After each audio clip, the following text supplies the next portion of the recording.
Hello दोस्तों, मैं कुमार भरत नामदेव आज आपके लिए जो स्पेशल वीडियो लेकर आया हूँ वो है एजेंट के ऊपर। क्योंकि मैं अभी इतने दिनों से वीडियो नहीं बना पाया क्योंकि मेरा थोड़ा स्वास्थ्य गड़बड़ था और मैं इस बीच यही सोच रहा था कि मैं आप लोगों के लिए क्या टॉपिक लेकर आऊँ और मैं आपको कैसे मोटिवेट करूँ या क्या मैं आपको बताऊँ। तो मैंने इस दरमियान बहुत सारे वीडियो देखे, बहुत सारे ग्रुप में चैटिंग की, फेसबुक देखा, लेकिन जो बेस है, मतलब जो चीज़ मेरे दिल में थी बताने के लिए, जो मेरे दिल में थी आप लोगों से चर्चा करने के लिए, या जो चीज़ मैं देखना चाह रहा था, सुनना चाह रहा था या पता करना चाह रहा था, वो मुझे नहीं पता चला कि आखिर मैं क्या बताना चाह रहा हूँ या मैं क्या दिखना चाह रहा हूँ। मैं आप भी ये सोच रहे होंगे कि मैं किस विषय पर चर्चा करना चाह रहा हूँ, मैं क्या बताना चाह रहा हूँ आपको। तो दोस्तों, सबसे पहले तो ये है कि अगर आपने मेरा वीडियो लाइक नहीं किया, सब्सक्राइब नहीं किया, तो लाइक सब्सक्राइब कर लें, क्योंकि मैं बहुत प्रयास करता हूँ कि आप लोगों के लिए कुछ यूनिक चीज़ लेके आऊँ। क्या है कि अभी तक जो वीडियो अपन देख रहे हैं उन वीडियो में बहुत सारी चीज़ें आती हैं जो कि बहुत नॉलेजेबल तो रहती हैं, लेकिन कुछ सब्जेक्ट ऐसे होते हैं छूट जाते हैं। तो मैं आज आप सभी के लिए एक ऐसे ही सब्जेक्ट लेकर आया हूँ और वो सब्जेक्ट है एजेंट की क्या गलती। खासकर ये जो टॉपिक है वो सहारा के एजेंट के ऊपर आधारित है। सहारा का एजेंट, आज आप सभी को पता है कि सहारे की क्या स्थिति है और जो जमा करता है, जो अभिकर्ता हैं, जो एजेंट्स हैं, वो सब क्यों परेशान है, कैसे परेशान है, इस पर चर्चा नहीं करेंगे। क्योंकि ये सबको पता है कि सहारा केस चल रहा है, सहारा की सारी स्थिति गड़बड़ है अभी, और सुप्रीम कोर्ट में केस चल रहा है वगैरह वगैरह वगैरह वगैरह। एजेंट पैसा नहीं दे रहा है, एजेंट पैसा नहीं निकलवा पा रहा है, सहारा के ऑफिस खुले हुए काम नहीं हो रहा है, ये सब तो अलग बात है। अगर ये बात करें कि एजेंट जो है, एजेंट बना कैसे और आखिर एजेंट ने ऐसा क्या किया या एजेंट ऐसा क्या कर रहा है जिसे सारी गलती एजेंट की आ रही है। तो सबसे पहले तो बात ये करेंगे कि आखिर एक एजेंट एजेंट बना कैसे। मतलब एक व्यक्ति, एक महिला, एक लड़का या कोई भी, एक दुकानदार, एक जॉब में काम करते हुए, अगर वो सहारा का एजेंट कैसे बना। तो दोस्तों, सबसे पहले तो मैं आपको ये बताऊंगा कि आखिर एजेंट एजेंट क्यों बना। सबसे महत्वपूर्ण बात ये होती है। फिर बात करेंगे कि आखिर एजेंट क्या करता है या एजेंट ने क्या किया। फिर बात करेंगे कि एजेंट के ऊपर इतना दबाव क्यों आ रहा है। तो और भी कई सब्जेक्ट रहेंगे बीच बीच में, क्योंकि मैं बहुत बड़ा मोटिवेटर तो नहीं हूँ, ये बात कहना चाहिए, मैं बहुत बड़ा कहते कहते ये यूट्यूबर नहीं हूँ, है ना। मैं एक नॉर्मल सा एक आम आदमी हूँ और मेरे दिल में जो आता है, मैंने पिछली वीडियो में आपको बताया था कि जो मार्केट में जो व्यापारी हैं उनके लिए मैं वीडियो में आया हुआ था कि गलती उन गरीबों की नहीं है। तो वो मेरे दिल को लगा हुआ था। तो यही चीज़ आज है मेरे दिल में लगी हुई है कि आखिर एक एजेंट, आखिर उसकी क्या गलती है, आखिर लोग एजेंट को क्यों ढूंढ रहे हैं, क्यों पकड़ रहे हैं, क्यों प्रेशर डाल रहे हैं। तो स्टार्ट करते हैं आज का वीडियो। कि स्टार्ट ये करते हैं कि एजेंट एजेंट क्यों बना, कैसे बना। दोस्तों, क्या होता है कि हर उम्र के बाद व्यक्ति को जॉब की आवश्यकता होती है। 10th 12th 11th कॉलेज वगैरह वगैरह सबको पता है। होता है क्या कि एक एजेंट या एक आम आदमी या एक लड़का जब वो बड़ा होता है तो उसे जॉब की आवश्यकता होती है। अगर व्यवसाय करना चाहता है तो व्यवसाय करने के लिए उसे पैसों की आवश्यकता होती है, और जो व्यवसाय कर रहे हैं उनको अदर इनकम की आवश्यकता होती है। कुल मिला के ये है कि हर व्यक्ति को पैसे की आवश्यकता होती है। एक जॉब में है तो उसे भी लगता है कि मैं भी कहीं ना कहीं से कुछ अर्निंग करूं जिससे कि मेरी इनकम बढ़े। कुल मिला के ये है कि सारा खेल पैसे का है, हर व्यक्ति पैसा कमाना चाहता है, राइट ना। एक एजेंट, एक लड़का, एक आदमी, एक महिला को जब ये पता चलता है कि एक बहुत बड़ी कंपनी है, एक बहुत बड़ी कंपनी है जो पिछले 20 साल से, 25 साल से, 30 साल से, 35 साल से वो चल रही है ना। तो और फिर उसको ये पता चलता है कि यार इस कंपनी में अगर मैं जुड़ जाता हूँ तो इस कंपनी का बैकग्राउंड बहुत अच्छा है। बैकग्राउंड मतलब अच्छा है कि उस कंपनी में ऑलरेडी लोगों को 20-20 बार, 15-15 बार, 10-10 बार, 5-5 बार लोगों को पेमेंट कर चुकी हैं। मतलब जो पैसा जमा हुआ है वो पैसा जमा करने के बाद उस कंपनी ने वापस किया हुआ है। तो उस व्यक्ति को, उस लड़के को, उस महिला को जब कोई संपर्क में एक व्यक्ति आता है तो उसे लगता है कि यार ये कंपनी तो बहुत अच्छी है। और फिर जैसे कोई एजेंट होता है, वो एजेंट उनके घर जाते हैं, उनके यहाँ रिन्यूअल कलेक्ट करते हैं, उनके यहाँ एफडियाँ करते हैं। तो हर व्यक्ति अपने बच्चों की शादी के लिए, पढ़ाई के लिए, भविष्य के लिए पैसों को जमा करते हैं। उस एजेंट को लगता है या उस लड़के को लगता है, उस महिला को लगता है कि यार आप जो काम कर रहे हैं क्या वो काम मैं भी कर सकता हूँ, इसमें इनकम तो होती होगी। तो बताते हैं कि हाँ इनकम तो होती है, लेकिन उसके लिए मेहनत बहुत करनी पड़ती है लोगों को। अब ऐसा नहीं है कि आज आप जुड़ जाएंगे तो आपको आज से इनकम शुरू हो जाएगी, उसके लिए मेहनत करनी पड़ेगी। हो सकता है आपको 5 साल लग जाएँ, 6 साल लग जाएँ, 10 साल लग जाएँ। फिर आप धीरे धीरे धीरे धीरे आप जीरो से स्टार्ट करते हैं और बहुत आगे तक पहुँच सकते हैं। अब सोचने वाला विषय ये होता है कि जब उसे लगता है कि अगर मैं जॉब करता हूँ तो मुझे भी पढ़ाई करनी पड़ेगी, पढ़ाई करने का जॉब के लिए ढूंढना पड़ेगा। एक व्यक्ति सोचता है मुझे व्यवसाय करना है तो व्यवसाय करने के लिए पैसों की आवश्यकता होती है। लेकिन एजेंट का एक ऐसा काम होता है जो सिर्फ 12th 10th पास किया हुआ व्यक्ति भी उसको कर सकता है। तो वो पूछते हैं कि भैया ऐसे मैं क्या कर सकता हूँ।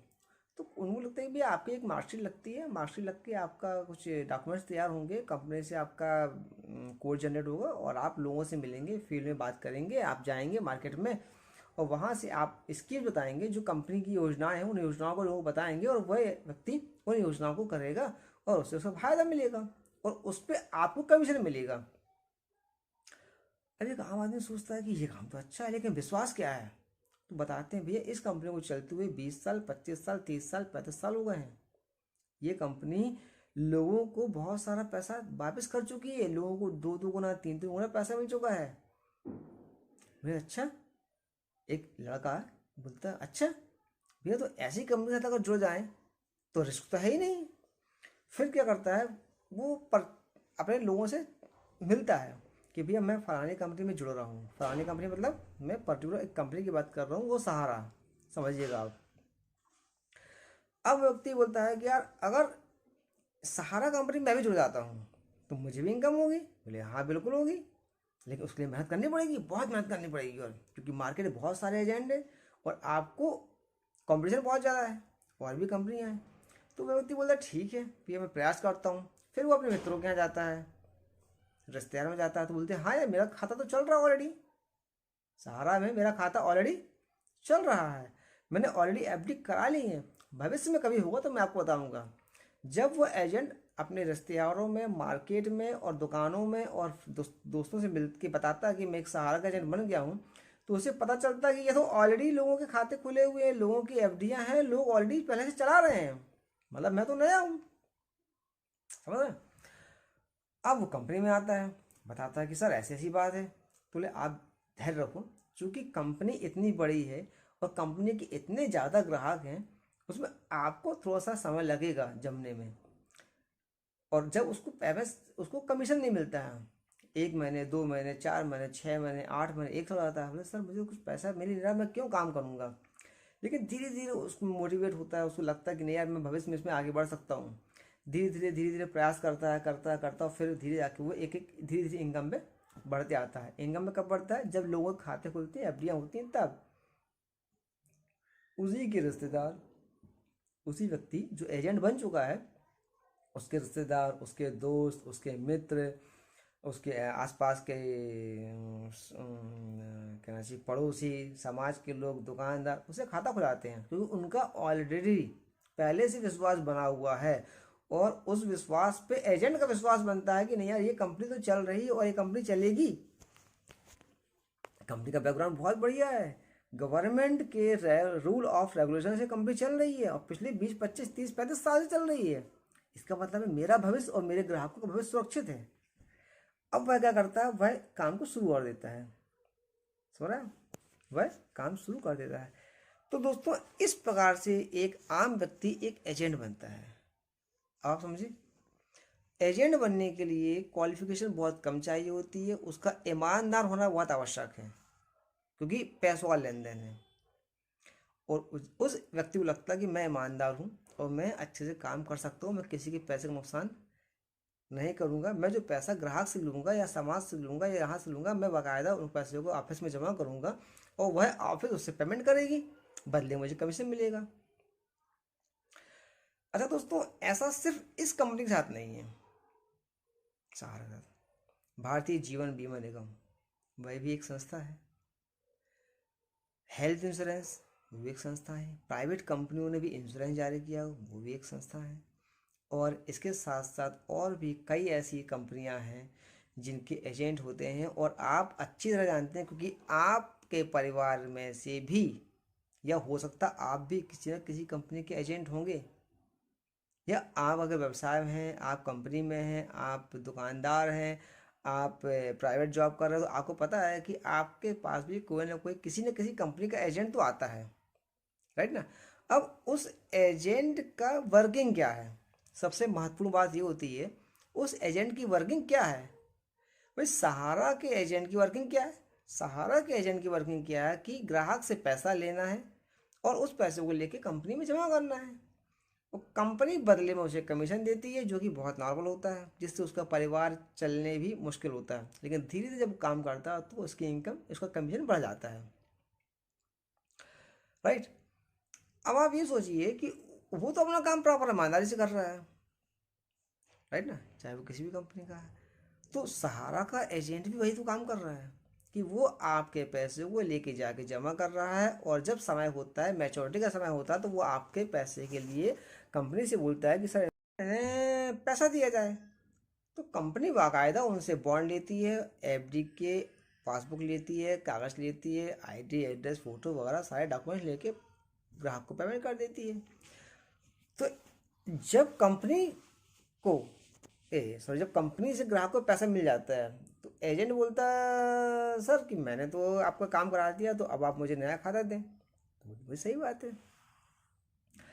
तो मैं आपको ये बताना चाह रहा था कि एक एजेंट एजेंट कैसे बना। तो वो तो आपने समझ लिया कि एक एजेंट एजेंट कैसे बना।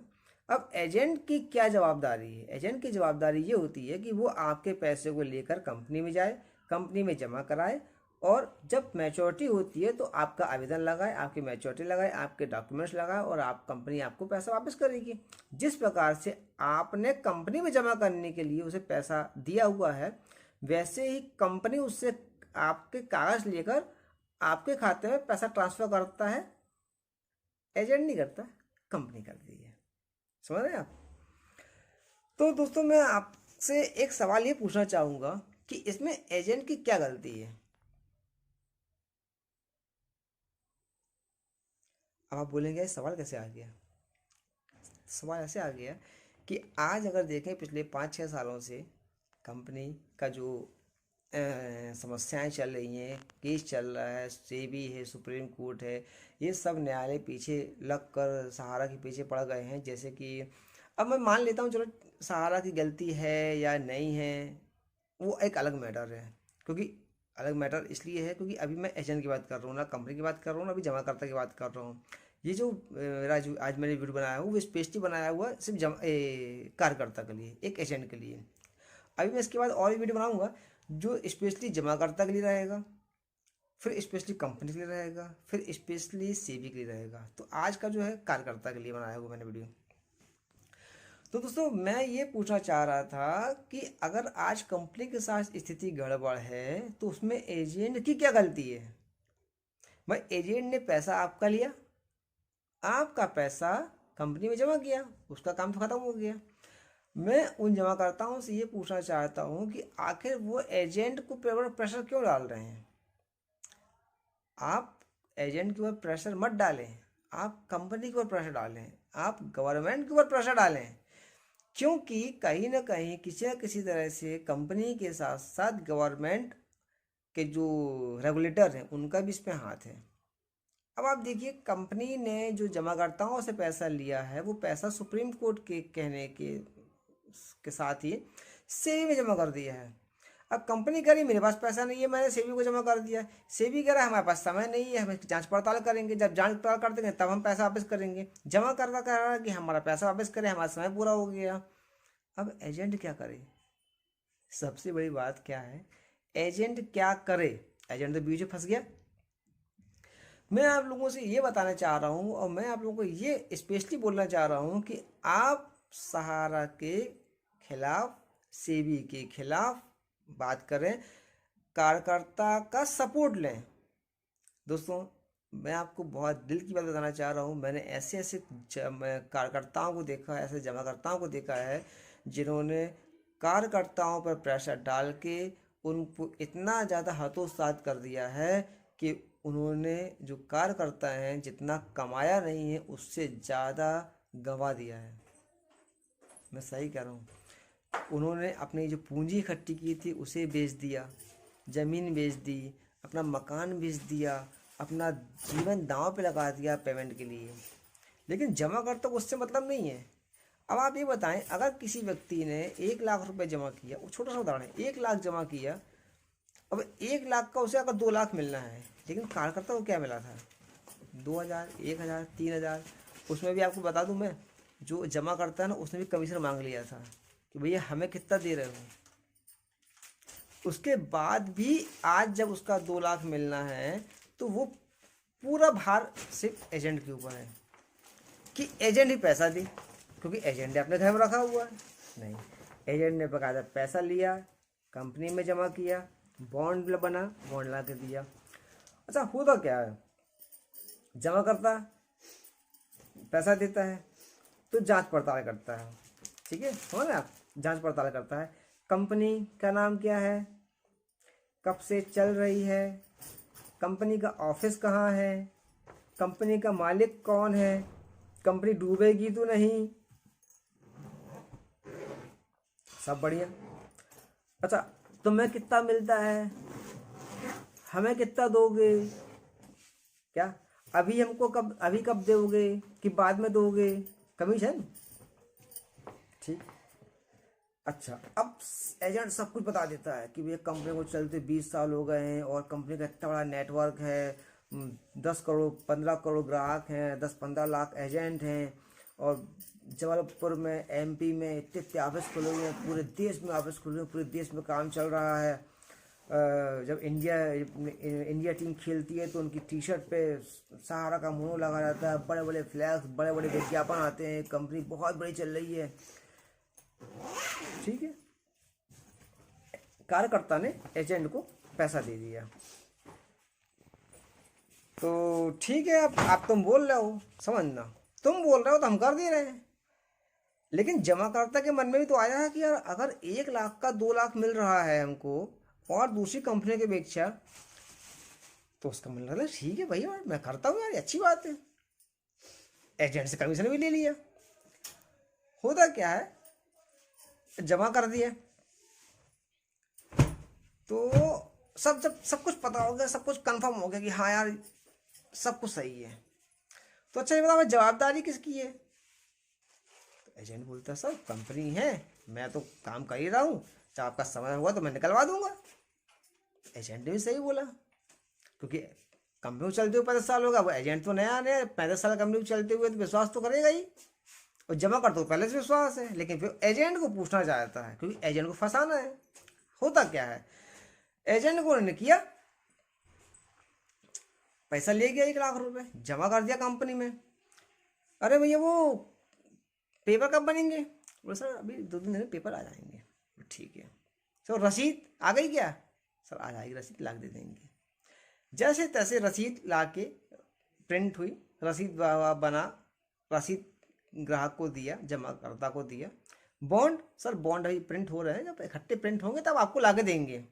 ठीक है, बॉन्ड बन गया, ग्राहक को बॉन्ड दे दिया। जैसे ग्राहक के हाथ बॉन्ड आया, समझना, जमाकर्ता के हाथ में बॉन्ड आया, नहीं ये तो ठीक है, लेकिन भैया देखो हम तुमको जानते हैं क्या, बॉन्ड तो हाथ में आ गया, टेंशन खत्म, मतलब एजेंट के हाथ में पैसा नहीं है। लेकिन भैया एक चीज है, देखो बॉन्ड ऑन मतलब नहीं हमको, हम तो तुमको जानते हैं। ये भी अच्छा है।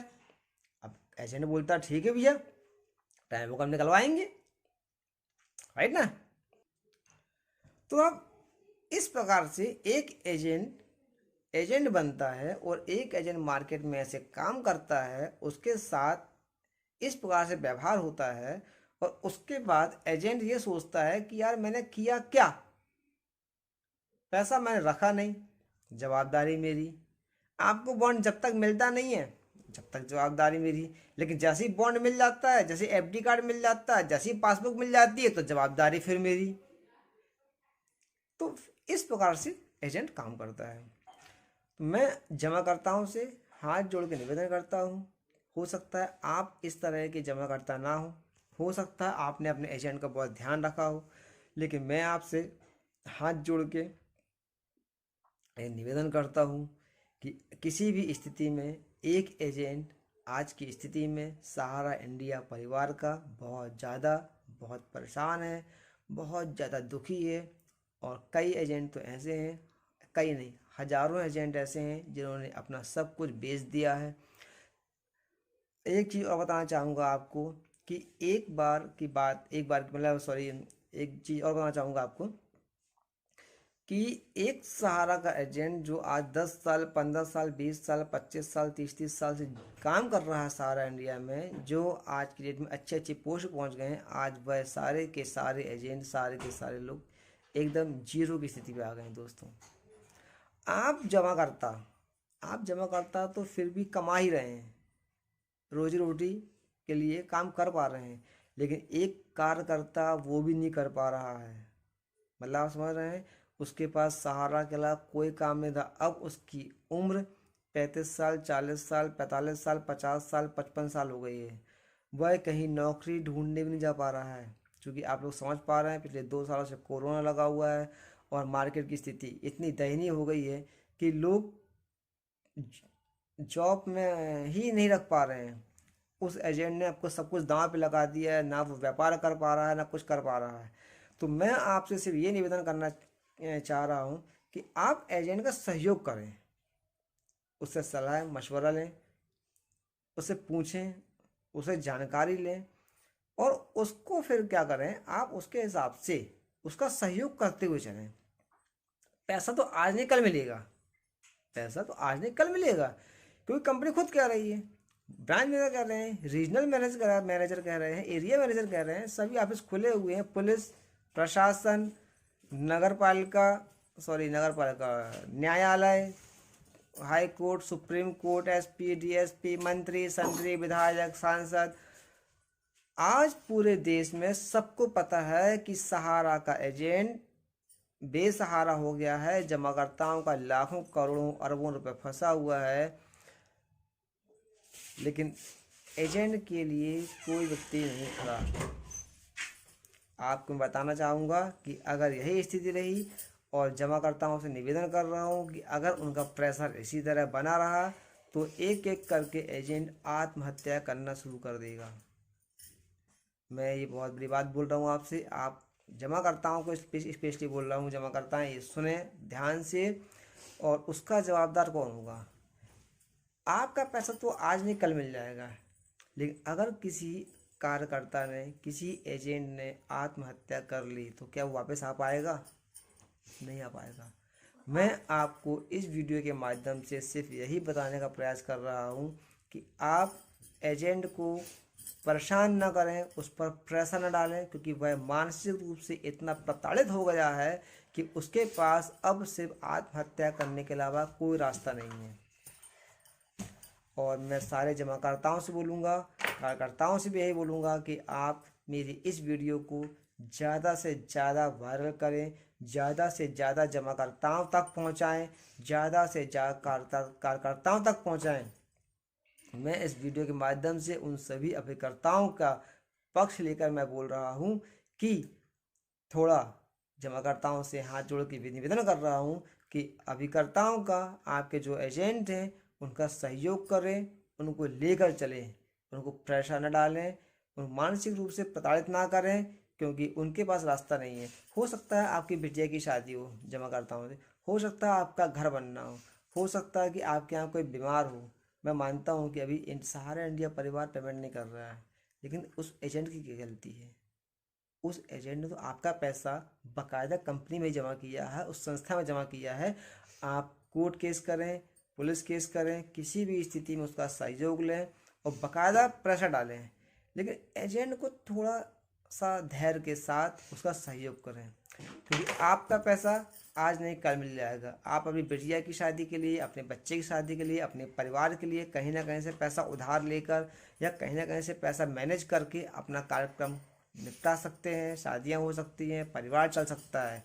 लेकिन अगर उस एजेंट ने आत्महत्या कर ली तो उसका तो जीवन भर का जो उसने अर्निंग की, वो उसने जो बचत की, वो उसका भविष्य, उसके बच्चे, उसकी पत्नी, उसके माँ, उसके परिवार, वो सब के सब अनाथ हो जाएंगे। हो सकता है कहीं ना कहीं इसके जिम्मेदार आप भी हों। और इसके जिम्मेदार मैं आप ही होंगे, जमा करता ही होगा बस। क्यों? क्योंकि पैसा सबसे ज़्यादा उसी का है। आपकी भी गलती नहीं है, मैं आपके लिए वीडियो बनाऊंगा, जमाकर्ताओं के लिए वीडियो बनाऊंगा, लेकिन स्पेशली इस वीडियो में उन जमाकर्ताओं से हाथ जोड़ के मैं कहना चाहता हूं कि कार्यकर्ताओं पर प्रेशर न डालें, और कार्यकर्ताओं से भी कहना चाहूँगा कि वो जमाकर्ताओं को लेकर चलें, उनके साथ रहें, उनका सहयोग करें और एक दूसरे का साथ लेकर चलें, क्योंकि ये पैसा है। पैसा आज है, कल नहीं है, कल नहीं है, आज है। हो सकता आज नहीं है, कल रहेगा, पैसा तो मिलेगा। लेकिन अगर कार्यकर्ता ने आत्महत्या कर ली, कार्यकर्ता अगर कहीं चला गया, तो उसके परिवार का क्या होगा? वो तो आज उनके खाने के लाले पड़ गए हैं, उसके परिवार में। कार्यकर्ता के घर में खाने के लाले पड़ गए हैं। कार्यकर्ता कैसे काम कर रहा है, कैसे परिवार चला रहा है, ये आप नहीं जानते हैं। आपके परिवार में तो कहीं ना कोई व्यक्ति किसी न किसी तरह से काम कर ही ले रहा है। 8,000, 10,000, 15,000, 20,000 कुछ ना कुछ तो कमा ही रहे होंगे। लेकिन एक कार्यकर्ता के यहाँ जाके देखिए उसके यहाँ की इनकम क्या है। तो दोस्तों, मैं आप सभी से, सभी जमाकर्ताओं से एक बार फिर से नमस्कार करता हूँ। और अंत में मैं सिर्फ यही कहना चाहूँगा कि आपके जितने भी साथी हैं उनको ये वीडियो ज़रूर वायरल कर लें, उन्हें ज़रूर बताएं। मैंने अपने दिल की बात इस वीडियो के माध्यम से बताई है, अभिकर्ता का दर्द आप लोगों को बताया है। मैं और भी बहुत कुछ बोलना चाह रहा था लेकिन समय नहीं है, समय बहुत है लेकिन वीडियो बहुत ज़्यादा लंबा हो जाएगा। मैं प्रयास करूँगा कि अगला वीडियो फिर बनाऊँ जिसमें आपको अभिकर्ताओं के दर्द के बारे में बताऊँगा। लेकिन तब तक नमस्कार, गुड नाइट। आप मेरा वीडियो सब्सक्राइब करें, लाइक करें, मैं आपको और अधिक जानकारियाँ दूंगा। ओके।